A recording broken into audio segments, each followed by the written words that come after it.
오늘 말씀의 제목은 예수의 십자가 죽음입니다.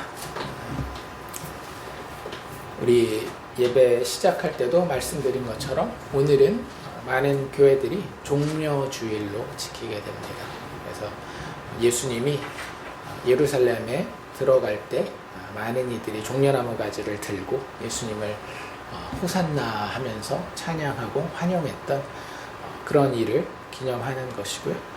그리고 한 주간 동안 고난주간으로 이렇게 지키고, 금요일은 특별히 미국 분들은 Good Friday, 한국에서는 성금요일 이런 정도로 부르는 그런 날이 있게 됩니다. 지난번에 우리 이야기 한번 했었던 것처럼 아마 그 금요일을 기념하기 이전에 우리는 목요일 날 저녁 때 한번 6월절 식사에 대해서 같이 한번 나누는 기회가 있으면 좋겠다라는 생각을 하는데요. 그리고 나서 다음 주 주일은 우리가 부활절로 지키게 됩니다. 오늘 이제 그 부활 직전에 마지막으로 어떤 일이 예수님에게 있었는지를 함께 살펴보는데, 예수님이 지난주까지는 이런 일이 있었죠. 함께 십자가에 못 박힌 행악자 중들 중에 하나가 예수님이 누구신지를 고백하고, 예수여 당신의 나라에 임하실 때에 나를 기억하소서라고 부탁한 것에 대해 예수님은 그에게 낙원을 허락하셔서 네가 나와 함께 낙원에 있을 것이다 라고 약속하신 말씀까지 우리가 지난주에 보았습니다. 그리고 예수님은 여전히 십자가에 매달려 계셔요. 지난주에 계속 우리가 봤던 예수님을 희롱하는 말이 이거였죠. 네가 그리스도가 아니냐, 네가 그리스도가 아니냐, 네가 그리스도가 아니냐, 내가 그리스도라면 너와 우리를 구원하라 라는 희롱의 말을 듣고 있습니다. 그냥 보통 사람들 같으면 어떠겠어요? 썽이 나서라도 그 사람들이 좀 창피를 당할 만한 그런 일을 하실 텐데, 참 아이러니하게도 예수님은 그들이 말한 그대로 해주고 계셔요. 네가 그리스도가 아니냐? 그리스도라면 너와 우리를 구원하라. 지금 예수님 그거 하고 계시는 거예요. 그래, 내가 아버지의 뜻에 맡겨 나의 영화로움을 완성할 것이며, 내가 여기 십자가에 달려 죽음으로 너희를 구원할 것이다 라고 묵묵히 아버지의 뜻대로 그들의 희롱의 말을 하나님이 작정하신 예언으로 삼아 성취하고 계시는 것입니다. 그러니 우리는 하나님의 구속사를 바라볼 때에, 그리고 하나님의 구속사로 사라지는 우리의 인생을 바라볼 때에, 그것이 희롱의 한가운데 있던지 사람들의 칭찬의 한가운데 있던지, 우리는 믿음으로 하나님의 구원을 신뢰할 이유가 여기 또 한 번 보여지고 있다라는 생각이 듭니다. 오늘 본문은 44절부터 시작되어져서 실질적으로 예수님께서 육체의 죽음을 죽으시고 그 시체를 장사하는 장면입니다. 우리가 읽은 것처럼 예수님이 드디어 30몇 년간의 짧은 육체를 가진 인생을 마무리하시는 그런 장면이 오늘 기록이 되어 있습니다. 지난주에 잠깐 본 것처럼 44절에 예수님이 십자가에 못 박혀 계시는 그 시간을 간단하게 누가는 언급하고 있는데요. 때가 제 6시쯤 되었다라고 이야기를 합니다. 우리 시간으로 바꾸면 정오, 낮 12시 정도 된다라고 말씀드렸죠. 그래서 그 당시에 이제 유대인들이 시간을 세는 방법은 우리랑 똑같이 24시간 정도였다라고 보면 돼요. 근데 그 24시간을 재는데 낮 12시간, 밤 12시간 이렇게 쟀는데, 낮 12시간은 언제부터 언제냐면 오전 6시부터 저녁 6시까지가 낮이었습니다. 새벽 6시도 낮인 거예요. 그래서 거기서부터 6시간 지난 제6시는 낮 12시가 되는 거죠. 그래서 그때쯤 되었을 때에 몇 가지 범상치 않은 일들이 일어나게 됩니다. 예수님이 돌아가시는 시간을 나중에 9시라고 이야기를 하는데요. 오후 3시죠. 그래서 그 6시쯤 되어서 9시 될 때까지 해가 빛을 잃고 온 땅에 어둠이 임하였다라는 이야기를 합니다. 누가는 굉장히 이 예수님이 돌아가시는 장면에 대한 해설을 붙이지 않고 그냥 간략한 묘사를 하고 지나가고 있어요. 하지만 이 누가의 독자들은 이 사실에 대해서 굉장히 이해할 수 있을 만한 배경들을 가지고 있었습니다. 누가의 독자들이 그 당시에 교회에 관심을 가진 초신자들이거나 아니면 아직은 믿진 않지만 신앙에 대해서 진지하게 고민해보는 그런 사람들이라고 볼 수 있잖아요. 데오빌로 가카여라고 처음에 누가가 보내는 그 수신자를 밝히는 장면을 보면 우리가 그런 사실을 알 수 있는데, 그들 문화에서도 그렇고 사실 오늘날도 마찬가지 아닌가요? 하늘이 컴컴해지고 어두워진다라고 하였을 때에 많은 사람들은 이게 무슨 뜻인지 쉽게 이해할 수 있었습니다. 이것은 바로 신으로부터 땅에 임하게 되는 심판을 의미하는 것이었어요. 그래서 죄인의 심판을 예수께서 지금 받고 계시다라고 하는 것을 누가는 이런 장면에 대한 설명으로서, 묘사로서 우리에게 보여주고 있는 것입니다. 하나님의 심판의 날이 마침내 임한 것을 그 당시에 그리스 로마 문화를 살던 사람이건 아니면 어느 정도 유대 문화에 익숙해서 구약 성경에 대해서 알고 있었던 사람들이건 이것은 하나님이 죄인을 심판하는 장면이구나 라고 하는 것을 충분히 이해할 만한 그림으로 누가는 이 본문을 우리에게 기록해 놓고 있습니다. 여기서 느껴지는 예수님의 모습은 하나님의 부재에서 오는 슬픔과 비통함이라고 우리는 추측해 볼 수 있고요. 이런 모습이 사실은 구약에 여러 번 반복해서 나와 있어요. 요엘서라고 하는 선지서에 보면 이는 여호와의 날이 이르게 됨이라 라고 하면서 여호와의 날이라고 하는 개념을 설명하는데, 이제 임박하였으니 곧 어둡고 캄캄한 날이요 짙은 구름이 덮인 날이라. 또 아모스에도 보면 화 있을진저 여호와의 날을 사모하는 자여 너희가 어찌하여 여호와의 날을 사모하느냐, 그날은 어둠이요 빛이 아니니라. 여호와의 날은 빛 없는 어둠이 아니며 빛남이 없는 캄캄함이 아니냐, 이렇게 이야기를 하고요. 스바냐서에도 보면 여호와의 날의 소리로다. 그날은 분노의 날이요 환난과 고통의 날이요 캄캄하고 어두운 날이요 구름과 흑암의 날이니라. 구약 성경에서부터 그 당시에 그리스 로마 문화가 다 이해하고 있는 죄인에 대한 심판이 하늘로부터 임하고 있다라고 하는 것이 이 44절의 묘사를 통해 우리에게 보여지고 있습니다. 그리고 나서 또 한 가지 신기한 일이 45절에 일어나게 되죠. 성소의 휘장이 한가운데가 찢어졌다라고 이야기를 합니다. 역시 누가는 이 사건에 대한 해설을 하고 있지 않아요.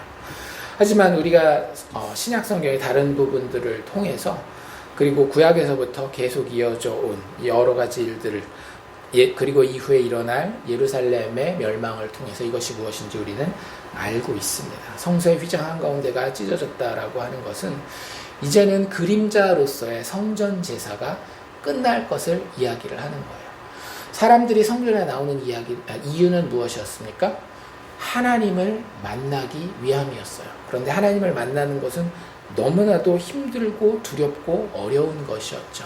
왜냐하면 1년에 한 번 대제사장도 하나님이 명하신 시간에 하나님이 명하신 방법으로 자신을 깨끗이 하지 않고는, 어린 양의 피를 뿌리지 않고는 만날 수 없는 분이 하나님이었어요. 하나님이 없으면 살 수 없지만 그 하나님을 만나는 것은 또 너무나도 어려운, 이러한 아이러니한 상황에서 하나님을 만날 수 있는 유일한 통로가 성전이었고 성전 제사였던 것입니다. 그래서 여기에 휘장이 사실은 성전에 두 군데 있었어요. 뜰이 있고 뜰 안에 성전 건물이 있으면 그 성전 건물 안으로 들어가는 첫 번째 성소로 들어가는 휘장이 있었고요. 그리고 그 성소에서 또 구별된 지성소로 들어가는 휘장이 있었는데, 대부분의 성경학자들은 여기서 찢어진 휘장을 두 번째 지성소로 들어가는 휘장으로 보고 있습니다. 그 지성소로 들어가는 휘장을 열고 들어가면 마침내 그 안에 뭐가 있어요? 언약궤가 있고, 그 언약궤 위에 우리가 흔히 시은좌라고 부르는 법궤의 뚜껑이 있습니다. 그리고 그곳이 바로 하나님이 친히 임재하여서 하나님의 백성들과 만나는 곳이었어요. 어린 양의 피를 그 법궤 위에 뿌림으로 율법의 저주가 하나님의 백성들에게서 면제되어지고 그제서야 하나님이 은혜를 베푸시는 하나님으로 하나님의 백성들에게 사랑과 축복을 베풀러 내려오는 그림이 그 지성소에서 이루어지는 것이었습니다. 하지만 그 지성소는 항상 무엇이 막고 있어요? 휘장이 막고 있어요. 왜? 그 휘장을 함부로 걷고 들어갔다가는 모든 죄인들은 하나님의 존전 앞에서 멸망하고 저주받을 것이기 때문에. 그런데 그 휘장이 누구를 통하여? 예수 그리스도를 통하여 무너지고 있는 것을 우리는 보고 있는 것입니다. 하나님의 막힌 담이 예수를 통하여 무너뜨려지고 이제는 하나님이 직접 죄인들을 만나시겠다라고 하는 그런 의미가 여기에 담겨 있는 것입니다. 이제까지의 하나님은 구약의 율법을 통하여 그림자로만 알았던 하나님은 어떤 하나님인가 하면 먼 곳에 있는 하나님이었다라고 한다면 예수 그리스도를 통해 이제 우리에게 소개되는 이 하나님은 어떤 하나님인가 하면 우리가 다가갈 수 있는 하나님이 되는 거예요. 이것에 대해서 히브리서 저자는 이렇게 이야기를 하죠. 이것들을 사하셨은즉 다시 죄를 위하여 제사 드릴 것이 없느니라. 그러므로 형제들아 우리가 예수의 피를 힘입어 성소에 들어갈 담력을 얻었다. 휘장을 찢으신 예수 그리스도의 죽음의 사역에 대해서 이야기하고 있는 것입니다. 그 길은 우리를 위하여 휘장 가운데에 열어놓으신 새로운 살 길이요 휘장은 곧 그의 육체니라. 사실 그것을 가리고 있었던 휘장을 예수 그리스도의 육체를 찢음으로 인하여서 우리가 하나님 앞에 나아갈 수 있는 길이 열렸다라고 하는 겁니다. 그래서 참 놀라운 것은 이것이 신학에서 표현하는 The Great Exchange라고 하는 표현이 있거든요. 근데 그 Great Exchange에서 일어나는 일은 두 가지예요. 하나는 잃어버림이고 하나는 찾아짐이에요. 이 일을 통하여서 우리에게는 너무나 하나님이 가까운 존재로 다가왔지만 예수에게는 전혀 다른 일이 일어나고 있다라고 하는 거죠. 우리가 아까 본 것처럼 해가 빛을 잃고 온 땅에 어둠이 임하였다라고 하는 건 무엇이라고요? 하나님의 심판과 저주가 지금 십자가 위에 임하고 있다라는 거예요. 예수의 어깨 위에 임하고 있다라고 하는 겁니다. 그래서 이 두 그림을 합치면 온 땅이 어두워지는 것과 휘장이 한가운데가 찢어지는 것은 예수는 아버지로부터 잃어버림을 당하고 우리는 아버지께 회복되는 이 놀라운 The Great Exchange라고 하는 그 현실이 벌어지고 있는 그림을 그려주고 있는 것입니다. 이것이 십자가에서 일어난 일이에요. 다른 것을 우리가 십자가에서 보려고 하는 것은 사실은 헛수고입니다. 예수님의 불쌍함, 예수님의 헌신 이런 것이 아니라 하나님이 영적으로 정해놓은 죄인들이 사는 길이 어떻게 정말 약속하신 대로 꿈 가운데에 이상 가운데가 아니라 역사와 현실 가운데에 어떻게 실제가 되었는지를 보여주는 사건이 바로 예수 그리스도의 십자가 사건이요 그분의 십자가의 죽으심이라고 하는 것을 우리는 이 말씀을 통해서 깨달을 수 있는 것입니다. 그리고 예수님이 십자가에서 드디어 마지막으로 아버지를 향하여 이렇게 기도하고 죽으십니다. 뭐라고 말씀하셔요? 아버지, 내 영혼을 아버지 손에 부탁하나이다 라고 기도하셔요. 우리는 이 기도가 참 그 영성 있는 예수님 확실히 아버지를 사랑하고 그 영성이 좋으시니까 이렇게 기도하시는구나 라고 생각하지만 물론 당연히 그렇기 때문에 예수님 이렇게 기도하시죠. 그런데 놀라운 것은 예수님의 이 마지막 말씀마저도 구약 성경의 성취라고 하는 겁니다. 시편 31편에 가보면 다윗이 지은 시가 있어요. 자신이 어려움 가운데 있을 때에 쉽지 않은 인생을 살아갈 때에 하나님을 향하여 다윗은 이렇게 고백합니다. 여호와여 내가 주께 피하오니 나를 영원히 부끄럽게 하지 마시고 주의 공의로 나를 건지소서. 주는 나의 반석과 산성이시니 그러므로 주의 이름을 생각하셔서 나를 인도하시고 지도하소서. 주는 나의 산성이시니이다. 우리가 늘 자주 듣는 그 시편의 표현들이잖아요. 하나님 나의 산성이십니다. 주님은 나의 반석이십니다. 그리고 나서 다윗이 무엇이라고 이야기를 하는가 하면 내가 나의 영을 주의 손에 부탁하나이다 라고 기도하고 있는 거예요. 예수님은요 하시는 말씀마다 사실은 구약에 나와 있는 예언들과 노래들과 율법들이 그 입술을 통해서 툭툭 튀어나오는 것을 볼 수 있어요. 그것이 하나님이 우리에게 보여주시는 하나님의 형상대로 지어져서 그 운명대로 사는 자의 모습을 보여주고 있는 겁니다.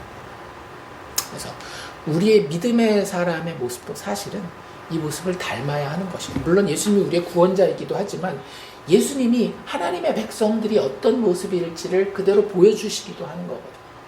그럴 때에 우리의 언행과 우리의 행동들은 사실은 늘 말씀에 근거해야 된다라고 하는 것을 예수님은 마지막 순간까지 보여주고 계시는 겁니다. 그리고 아까 우리가 얘기한 것처럼 이 기도는 굉장히 영적으로 우리에게 영감을 주는 기도이기도 해요. 왜냐하면 이 기도는 정말로 예수님의 마음을 그냥 구약성경을 암송해서 이걸 주문처럼 외운 것이 아니라 진짜 그 마음을 다 담아서 다윗의 마음을 뛰어넘는 자신이 하나님의 아들로서 이 마지막 순간에 죄인들의 죄를 지고 하나님 앞에 드릴 수 있는 하나님 아버지에 대한 겸손한 순종의 표현이기 때문에 그래서 하나님 앞에 나의 모든 것을 다 맡깁니다. 가장 중요한 나의 영혼을 아버지의 손에 부탁합니다 라고 기도하고 있고요. 사실은 이 기도는 지금도 유대인들이 매일 드리고 있는 기도입니다. 유대인들이 저녁에 잘 때 하는 기도가 있거든요. 그 기도가 이 기도예요. 유대인들 잘 때마다 내가 오늘 밤에 어떻게 될지 모르는 거잖아요. 그래서 주님, 나의 영혼을 이 밤에도 주님께 부탁하고 잠자리에 듭니다. 영어 기도문들 중에도 이 기도를 담은 기도문들이 있어요. 그러니까 우리에게 이런 겸손함이 필요하지 않을까요? 영적 겸손함이. 십자가의 이 저주를 보고 하늘로부터 정말로 이 험하고 무서운 어둠과 흑암이 임하고 해마저도 빛을 잃을 만한 하나님의 그 심판의 상황 가운데에 내 영혼이 나도 모르는 사이에 하나님을 떠나면 어떻게 될까라고 하는 그 간절함과 겸손함 때문에 내 눈을 감고 잠자리에 드는 순간 주님, 나의 영혼을 주께 부탁합니다 라고 하는 이 기도가 지금도 하나님의 백성들의 그 입술에 담겨져 있다라고 하는 사실을 우리가 기억하고 우리도 이런 기도에 동참할 수 있겠다라는 동참할 수 있으면 좋겠다라고 하는 그런 생각이 듭니다. 그래서 예수님의 이 믿음과 신뢰의 기도는요, 사실은 이런 기도인 것 같아요. 아버지께로부터 잃어버려지는 것처럼 보이는 이런 상황에서도 아버지에 대해 궁극적으로 신뢰하고 있음을 보여주는 그런 믿음의 고백의 기도라고 하는 것이죠. 그리고 더 나아가서 이 기도에는 무엇이 담겨 있는가 하면 예수 그리스도의 부활에 대한 확신과 소망이 담겨 있는 거예요. 아버지에 의한 부활이 분명할 것을 내가 믿고 나의 영혼을 이 십자가에서 죄인들의 짐을 지고 저주받아 죽는 죽음 가운데에 그대로 내어 맡기도록 하겠습니다 라고 예수님 고백하고 계시는 겁니다. 예수님이 자신의 부활에 대해서 정말로 여러 번 이야기하셨어요. 9장 22절, 18장 33절, 22장 69절, 그리고 23장 43절에도 예수님이 자신이 다시 살아날 것에 대해서 계속하여 이야기하셨던 것이 마지막 죽는 순간까지도 아버지에 대한 확신으로 이렇게 표현되고 있는 것입니다. 많은 사람의 눈에는 지금 예수의 모습은 어떤 모습이에요? 비극적인 종말 아닙니까? 메시아로서 자기가 이 땅에 왔다라고 이야기했다라고 한다면 정말로 메시아로서의 임무를 끝내지 못한 비극적인 죽음이라고 모든 사람들은 생각하고 있을 이때에 예수님은 아버지 하나님께 기도하면서 자신의 인생이 승리의 인생이었다라고 하는 것을 고백하고 확신하고 그 믿음을 하나님 앞에 기도로 올려드리고 있는 것입니다. 예수님의 이 죽음의 마지막은 아직 끝내지 못한 임무가 아니라 이제 성취된 사역이라고 하는 것이에요. 왜? 아버지께서 이것을 계획해 놓으셨으니까 그 계획대로 예수님은 그것을 성취해 드린 것이잖아요. 그렇기 때문에 이 일은 우리가 단지 눈물만 흘리고 억울해야 할 비극이 아니라 하나님께서 약속하신 승리의 서막으로 보는 것이 맞다라고 하는 것입니다. 그리고 예수님은 이 말씀을 하신 후에 마지막 숨을 거두셨다라고 누가는 간단하게 예수님의 죽음에 대해서 이야기하고 있어요. 그리고 나서 47절, 48절, 49절에 십자가 주변에 있는 사람들에 대한 세 장의 스냅샷을 우리에게 누가는 기록해서 보여주고 있습니다. 첫 번째는 한 로마인의 이야기였죠. 누구예요? 47절 처음에 보면 백부장에 대한 이야기가 나오는데 지금 사형 집행의 현장에 사형을 집행할 수 있는 권한을 가진 로마 군인들이 있었고 그들을 이렇게 통솔하고 있는 그들의 우두머리 된 백부장이 첫 번째 스냅샷의 주인공으로 등장합니다. 그가 한 일은 되게 역시 간단하게 묘사되어 있어요. 이것에 대한 해설을 누가는 진짜 하나도 붙이지 않고 있습니다. 그냥 보고 하나의 그림을 감상하는 그런 모습으로 우리에게 던져주고 있고 그 그림이 어떤 것인지 우리가 잠시 살펴보기를 원하는데 백부장이 그 된 일을 보고 하나님께 영광을 돌렸다라고 이야기를 합니다. 그리고 그의 입술에서 나온 고백은 무엇이었는가 하면 이 사람은 정녕 의인이었도다라고 이야기를 하고 있어요. 백부장이 실질적으로 예수님을 육체의 죽음 가운데 몰아넣는 가장 주도적인 역할을 한 사람입니다. 물론 그가 재판을 한 건 아니었지만 그렇기 때문에 그가 한 고백은 굉장히 중요한 어떻게 보면 재판이 있었음에도 불구하고 그 마지막 예수님에 대한 선고라고 볼 수 있는 거예요. 그런데 그 마지막 선고에서도 예수님은 어떤 사람이었다? 의인이었다라고 이야기를 하고 있는 겁니다. 즉 예수님의 죄 없는 죽음에 대한 또 한 번의 확증이 여기 일어나고 있는 거예요. 우리가 로마서가 아니라 누가복음 23장을 지금 계속 읽었는데 예수님의 이 무죄함에 대해서 이 앞에 벌써 6번이나 죄가 없다라는 말이 계속해서 나왔어요. 4절에, 14절에, 15절에는 또 2번이나 나오고 22절, 41절에도 나오고 그리고 마지막으로 여기 7번이나 누가가 이것을 의도했는지는 모르겠지만 그 당시에 수적인 개념으로 본다면 완전수라고 이야기할 수 있는 7번이나 예수님의 죽음에 대해서 이 죽음은 죄 없는 죽음이다. 의인의 죽음이다 라고 이야기를 하고 있는 겁니다.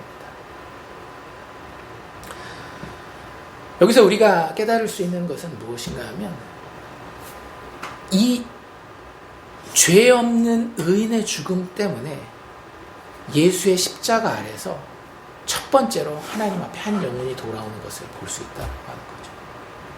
참 놀라운 일은 죄 없는 자가 죽는 것을 통하여 일어나는 일은 죄 있는 자가 하나님 앞에 돌아온다라고 하는 거예요. 그 당시 유대인의 개념으로 생각한다라고 한다면 이 백부장의 구원은 절대 있을 수가 없는 일입니다. 일단 혈통적으로 이방인일 뿐더러 그의 직업이 로마 군인이잖아요. 하나님의 백성을 압제하는, 즉 하나님을 적극적으로 대적하는 자의 자리에 있었던 자가 바로 이 로마 백부장이었던 거예요. 그런데 죄 없는 자가 죽으니까 어떤 일이 벌어져요? 하나님의 백성과 원수되었던 자가 하나님을 찬양하며 하나님의 의인을 인정함으로 구원받는 자리에 나오게 된다는 거예요. 이게 바로 죄 없는 예수가 십자가의 죽음을 통하여 첫 번째로 이루신 일이에요. 누가가 기록한 십자가의 죽음이 이루어 놓은 첫 번째 일이라고 하는 거예요.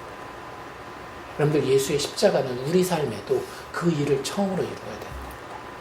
우리의 감정을 위로해 준다든지 우리의 상황을 해결해 주는 것이 아니라 우리가 죄인에서 구원받는 정말로 영적인 산자가 되어서 하나님을 찬양할 수 있는 그 아들 예수를, 왕이신 메시아 되신 예수를 높이는 그런 영혼으로 변화되는 것이 예수의 십자가 죽음이 우리의 삶 가운데, 우리의 존재 가운데에 가장 먼저 이루어 놓아야 할 일이라고 하는 것이죠. 그리고 두 번째, 이런 일도 일어나죠. 여기 구경은 예수님의 무리들을 이야기를 하고 있습니다. 아마 여기서 무리들은 중립적인 위치에 있었던 사람이고, 어쩌면 조금 더 예수님을 향하여서 호기심과 조금 더 나아간다라고 한다면 호감을 가진 사람들이 아닐까라는 생각이 듭니다. 그런데 십자가에서 일어난 여러 일들을 대략 6시간 정도 된다라고 생각이 되어지거든요. 오전 9시부터 오후 3시까지. 그 자리를 지키고 살펴봤었던 사람들이 그 된 일들을 다 보고 나서 가슴을 치며 돌아갔다라는 이야기를 하고 있어요. 이 사람들은 다 유대인이었다라고 보면 좋을 것 같아요. 그런데 이 유대인들이 가슴을 치고 돌아갔다. 예수 그리스도의 죽음을 보면서 가슴을 치며 돌아갔다라고 이야기를 합니다. 이 표현도 아마 제 생각에는, 그리고 많은 성경학자들이 이야기하기에는 누가가 사용한 의도적인 표현이었다라고 생각이 되어집니다. 왜냐하면 이 표현이 앞에 나와 있는 다른 예수님의 한 가르침에 그대로 쓰이고 있거든요. 어떤 비유인가 하면 예수님이 기도에 대한 비유를 쓸 때 두 사람을 비교를 합니다. 하나는 한 바리새인의 기도였고요. 또 하나는 정말로 하나님 앞에 아무것도 자랑할 것 없는 세리의 기도였죠. 바리새인은 자신의 자랑할 거리를 다 내어놓고 하나님 앞에 자랑하면서 이 정도면 괜찮지요. 하나님 나를 이렇게 만들어주셔서 감사합니다라고 영적으로 너무나도 교만한 기도를 드렸다라고 한다면, 이 죄 많은 세리는 어땠어요? 자신이 죄인인 것을 너무나 깊이 깨닫고 성전 앞에 나아가지 못하고 그 뒤에만 서서 하늘을 바라보며 어떻게 했다라 그래? 가슴을 치고 옷을 찢으며 하나님 앞에 기도했다라고 하는 그런 표현을 예수님이 직접 사용하셨어요. 그런데 지금 누가? 예수의 죽음을 바라보고 있는 유대인들이 그런 정말로 하나님 앞에 가슴을 찢는 회개의 모습을 보여주는 겁니다. 물론 이들이 전부 다 신학적으로 완벽한 것을 다 깨달았다라고 하는 것은 아니겠지만 이들 중에 분명히 예수께 돌아올 자들이 있다라고 하는 거예요. 예수의 십자가를 바라보고요, 그들의 가슴을 치며 옷을 찢고 하나님 앞에 회개하는 마음으로 슬퍼하면서 그들의 영혼이 살아나는 체험을 하게 되는 그런 역사가 있게 될 것을 이 그림이 보여주고 있는 것입니다. 다른 말로 표현하면요, 이 그림은 참 재미있는 그림이에요. 잘 생각해 보세요. 지금 그들은 무슨 절기의 한가운데 있습니까? 6월절 절기에, 그리고 6월절에서 이어지는 무교절의 절기의 한가운데 있지 않나요? 그런데 그 6월절을 지키는 일이 1000년이 넘게 이어져 왔어요. 그런데 한번 상상해 봅시다. 그들이 원래 6월절날 당해야 되는 운명은 뭐였어요? 죽음이었잖아요. 장자의 죽음을 통해서 가문의 대가 끊기는 거였어요. 그런데 그것을 막는 유일한 방법이 뭐였다라고요? 어린 양을 잡아 그 어린 양을 죽임으로 어린 양의 피를 통하여 본인들이 사는 거였어요. 그런데 1000년이 넘는 기간 동안 단 한 번이라도 그 어린 양 앞에, 나를 대신해서 죽어준 그 어린 양 앞에 슬퍼하며 감사해하며 눈물 흘렸던 적이 있었을까요? 없었을까요? 아마 한 번도 없었을 겁니다. 그 누구도 어린 양이 나를 위하여 죽어가는 모습을 보고 슬퍼하고 애통하며 가슴을 쳤던 적이 없었을 거라는 거예요. 그런데 하나님께서 하나님의 백성의 죄를 지고 갈 하나님의 어린 양, 그 6월절 어린 양을 보내서 그들 앞에 너무나도 억울하게 죄없게 죽어가는 모습을 통해서 그들이 가슴을 치며 회개할 수 있는 그런 그림을 만들어주고 계시는 거예요.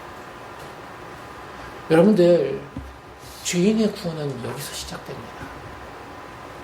내가 죄인인데 나를 위하여 죽어주신 어린 양이 있다라는 것이 보일 때에 비로소 구원이 시작되는 거예요.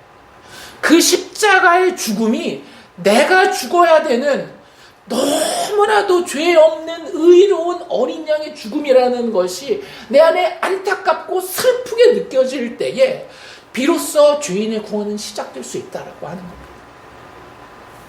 수천 년이라고 하는 하나님의 백성의 역사 가운데에 그들은 늘 하나님의 택하신 백성이라고 하는 자부심이 있었지, 이 유월절 어린 양이 왜 나를 위하여 죽어야 해야 하나라고 하는 의문이라든지 그 안타까움을 느끼지 않았었는데, 마침내 참된 하나님의 어린 양이 우리와 똑같은 육체를 입고 아무 죄 없는 상태에서 죄 없다, 죄 없다, 죄 없다, 죄 없다, 죄 없다, 죄 없다, 죄 없다 7번이나 선언받고 그 죄 없다라는 선언 가운데에 죽어가는 모습을 볼 때에 저 어린 양이 자신의 죄는 아무것도 없음에도 불구하고 십자가에서 죽을 수밖에 없는 것은 과연 왜, 그 이유가 무엇일까라고 하는 그 의문 가운데에 나의 죄를 하나씩 하나씩 깨달으며 주님 앞에 나와 울기 시작해야 된다는 것입니다. 참된 유월절 어린 양의 죽음을 보며 그것이 죄 없는 죽음이었다라고 하는 사실을 처음으로 깨닫고 회개하는 마음 가운데 이들은 울고 있었던 것입니다. 다시 한번 말하지만 그들의 신학이 완성된 신학이었다라고 이야기하는 건 아니에요. 하지만 그들의 영혼은 예수 그리스도의 십자가 죽음을 바라보며 참된 유월절 제사의 의미를 나와 관련하여서 깨닫고 있는 겁니다. 우리도 이 고난주간, 사순절이라고 하는 이런 절기를 지내면서 이 절기 자체가 우리에게 어떤 의식적으로 중요한 그런 미신적인 의미가 아닌 정말로 예수 그리스도의 십자가의 죽음이 내가 울어야 할 죽음이었다라고 하는 사실을 깨닫는 것이 참 중요하다라고 하는 것을 이 절기를 보내면서 우리가 다시 한번 기억할 수 있으면 좋겠고요. 하나님 구원하시는 이들이 이 두 장면만 봐도 온 세상이구나라고 하는 걸 알 수 있습니다. 이방인인 로마 백부장과 예수님을 죽이러 모인, 예수님의 죽음을 구경하러 모인 유대인의 무리, 가리지 않고 하나님 십자가를 바라보는 자들을 구원하고 계시는 것을 지금 우리는 살펴보고 있습니다. 그리고 마지막 49절에는 마지막 세 번째 스냅샷이 나오는데요. 예수를 아는 자들과 갈릴리로부터 따라온 여자들에 대한 이야기입니다. 그들도 다 멀리 서서 이 일을 보았다라고 이야기를 하는데요. 그들은 예수에 대한 믿음이 있었을까요? 없었을까요?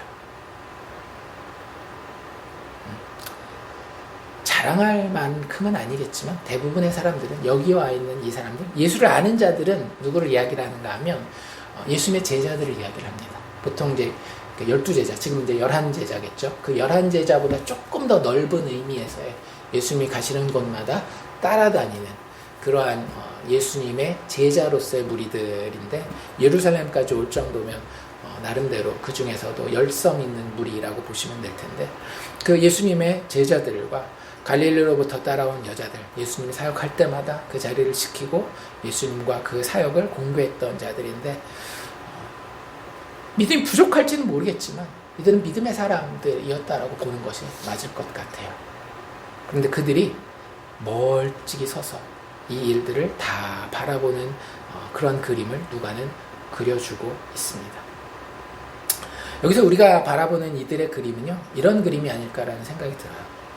작지만 예수를 향한 믿음과 그가 혹시 무엇을 할지 모른다라는 소망과, 세상 사람들은 예수를 다 버릴지 몰라도 그분을 사랑하는 사랑 가운데에서 그 예수를 향한 믿음과 소망과 사랑이 작더라도 가진 그것 그대로 그 가운데에 서서 보고 증인으로 준비되는 모습을 볼 수 있습니다.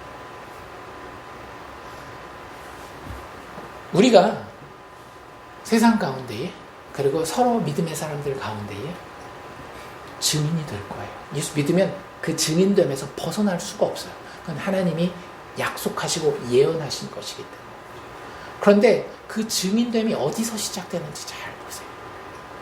놀라운 기적과 능력과 결단과 세상과 겨뤄서 이기는 것을 통해 증인되는 것이 아니에요. 그들의 믿음은, 그들의 소망은, 그들의 사랑은 세상의 기준으로 봤을 때는 너무나도 작아 보여요. 가까이도 아니잖아요. 멀리 서서. 예수님 십자가에서 예수님이 알아볼 수 있는 제자는 딱 한 명밖에 없었어요. 누구밖에? 사도 요한밖에 없지 않았나요? 그래서 예수님이 자기 어머니 마리아를 너의 어머니다라고 얘기할 그때에 다른 모든 여자들도, 다른 모든 이 사도들도 예수님 주변에 가지 못하고 겁나서 멀찍이만 떨어져서 보고 있었습니다. 그런데 증인됨의 가장 중요한 일은 뭐예요? 받느냐 안 받느냐 아닌가요? 그 사람이 얼마나 담력이 있느냐 아니냐 이런 거 아니에요. 그 사람이 얼마나 조리 있게 말을 잘하느냐 아니냐 아니에요. 받느냐라고 하는 거예요. 이들은 그들의 작은 믿음과 소망과 사랑 가운데에 십자가를 바라보고 있었다라고 하는 거예요. 하나님이 우리에게 요구하는 거 이거 딱 한 가지예요. 너 십자가에 서서 봤니? 하나님의 약속된 어린 양이 아무 죄 없이 죄인들의 심판과 저주를 지고 죽어가는 것 보았니? 그래서 그 죽음으로 인하여서 하나님 앞에 나아가는 길이 성소의 휘장을 찢고 열리는 것 보았니? 이것이 하나님이 하나님의 백성들에게, 성도들에게 요구하는 단 한 가지 증인됨의 조건이라고 하는 겁니다. 우리가 그것을 보았다라고 한다면 나머지 일은 하나님께서 이루실 줄로 믿습니다. 하나님이 우리의 생활을 이루어 나갈 것이고, 하나님이 우리로 하여금 증인의 현장에 내보내어서 영혼들을 만나게 하실 것이고, 그리고 그 일들 가운데에 하나님이 이루실 아름다운 구원의 역사를, 그 구원을 누리는 역사를 이루실 줄로 믿습니다. 그리고 나서 50절부터는 예수님이 장사 지내되는 모습이 나타나고 있습니다. 아리마대 요셉이라고 하는 사람이 등장하고요. 그 사람에 대해서는 공회의원이며 선하고 의로운 사람이다라는 이야기를 하죠.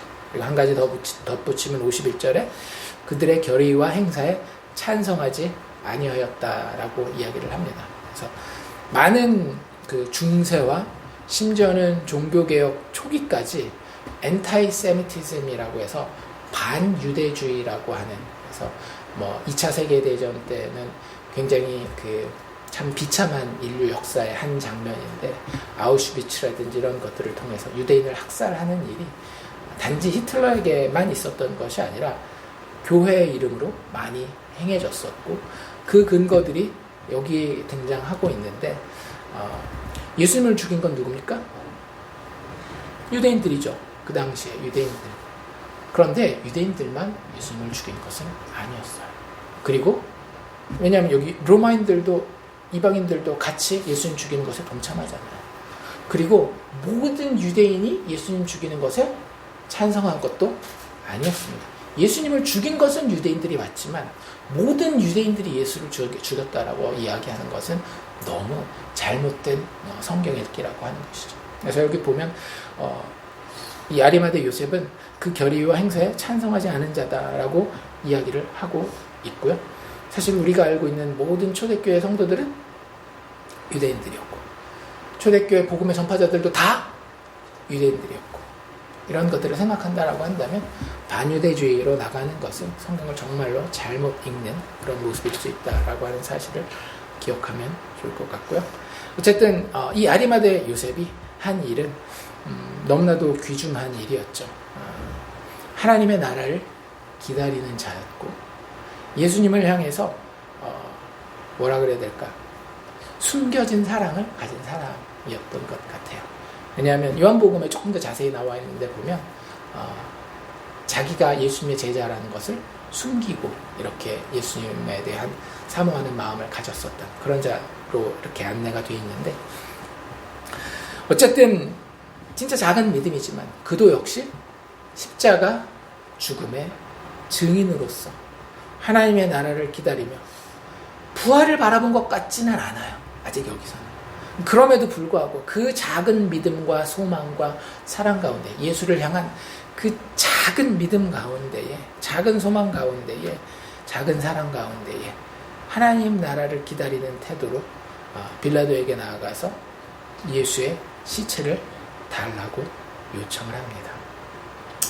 참 이게 위험한 일이라는 건 우리가 예측해 볼 수 있겠죠. 정치적인 정황들을 살펴본다라고 한다면 누명을 썼건 어쨌건 공식적인 죄명 자체가 유대인의 왕이라고 하는 반란죄로 인하여서 처형을 당한 사람의 시체를 달라고 이야기하는 것 자체가 굉장히 위험할 수 있지만, 아리마대 요셉은 시체를 달라고 하여서 그 시체를 잘 세마포로 싸서 아직은 장사한 사람이 없는 새로 판 무덤에 예수님의 시체를 장사 지내게 됩니다.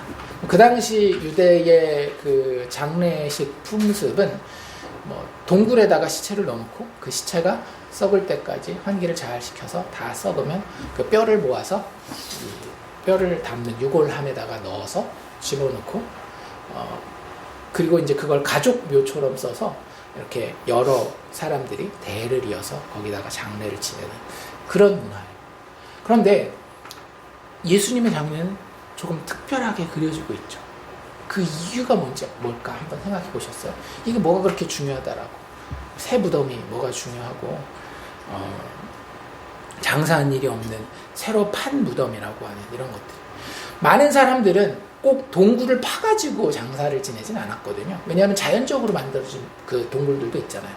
그런 데다가 넣어서 장사를 지낼 수도 있는데, 예수님의 죽음과 장사를 묘사할 때는 이것은 사람이 판 무덤이고 그곳에 아직 아무도 장사를 지내지 않은 새 무덤이라고 하는 것을 이 누가는 강조해서 기록해 놓고 있어요. 왜일까요?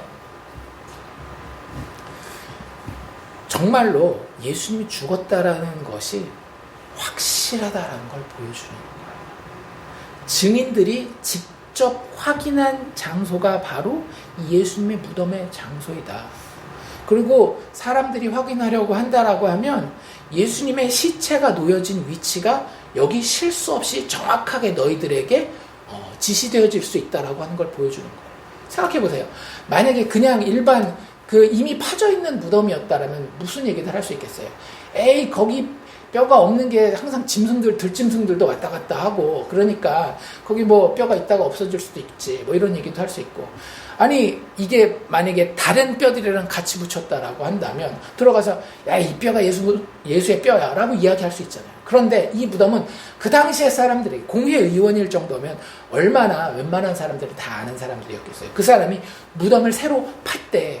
근데 아무도 그 무덤에 시체를 장사한 적이 없대. 아마 자기가 죽으면 제일 먼저 장사될 것 같대 라고 알려진 그 무덤에 예수의 시체가 놓여진 거예요.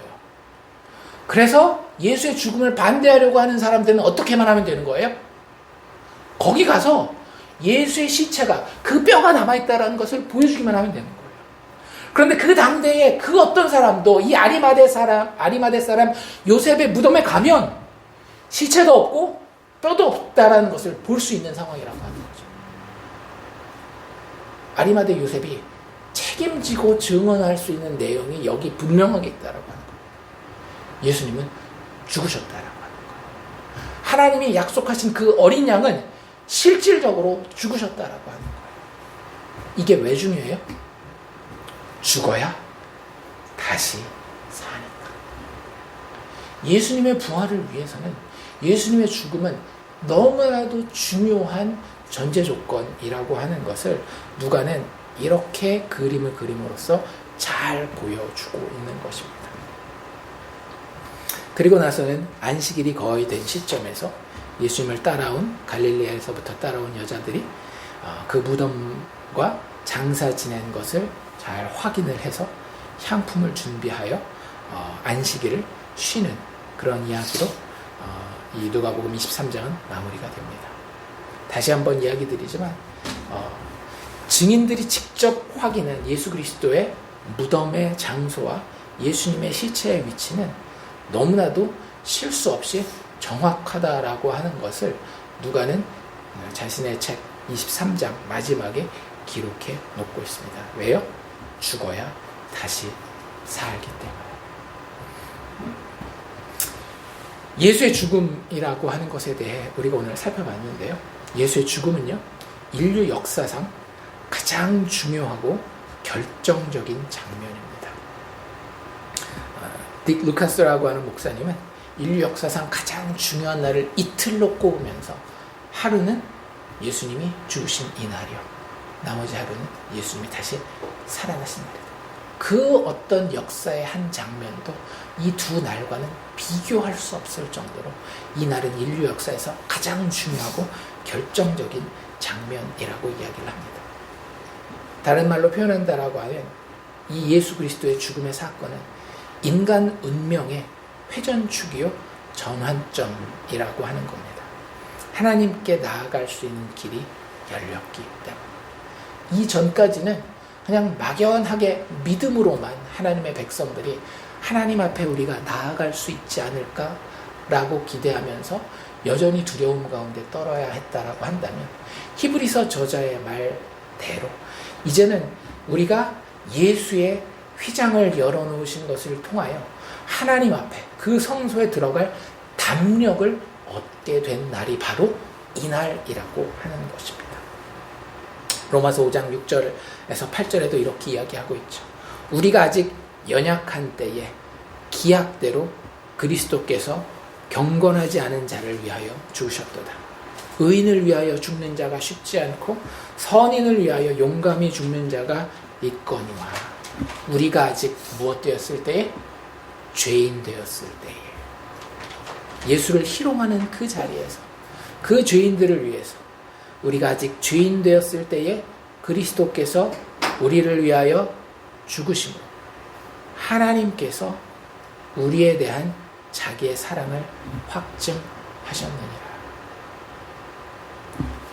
하나님께서 예수 그리스도를 십자가에 죽게 하심으로 그분이 우리를, 이 죄인들을 사랑한다라고 하는 그 사랑의 고백을 확증하셨다라고 하는 겁니다. 우리가 그 십자가 바라보면서 그 사랑을 알아갈 수 있기를 원합니다.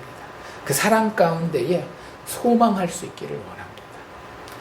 우리 믿음의 사람들은 더 이상 이 십자가를 바라보는 가운데에 우리 인류가 과학과 신념으로 이룩할 미래를 바라보는 것이 아니라 이미 십자가에서 죽으신 예수가 아버지의 뜻대로 죄인을 위하여 성취해내신 것을 돌아보는 자들이라고 하는 사실을 우리는 기억할 수 있기를 원합니다. 미래를 바라보는 진취적인 자들이 되어야 해. 세상 사람들은 그럴런지 모르겠어요. 하지만 우리는 항상 뒤를 돌아보는 자들.